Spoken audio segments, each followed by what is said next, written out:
పాలు అమ్మిన అధ్యక్ష, పువ్వులు అమ్మిన అధ్యక్ష, పెద్ద పెద్ద విద్యా సంస్థలు తెరిచిన అధ్యక్ష.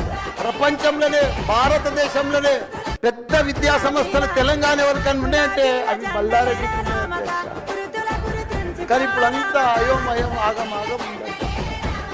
ఎట్లా అంటే నా మేడ్చల్ నియోజకవర్గం అధ్యక్ష, భారతదేశంలోనే ఏకైక నియోజకవర్గం మేడ్చల్. నేను జిల్లా చెప్తలేను అధ్యక్ష, నియోజకవర్గం నాది పెద్దది అధ్యక్ష. 7 మున్సిపాలిటీలు, 3 కార్పొరేషన్లు, 61 గ్రామాలున్న ఏకైక మేడ్చల్ నియోజకవర్గం.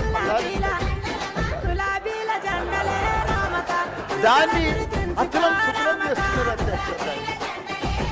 జిహెచ్ఎంసీ అని ఇప్పుడు నా తన 7 మున్సిపాలిటీలు ఉన్నాయి, 3 కార్పొరేషన్లు, 61 గ్రామాలు ఉన్నాయి. అలా 28 గ్రామాలు తీసి మున్సిపాలిటీ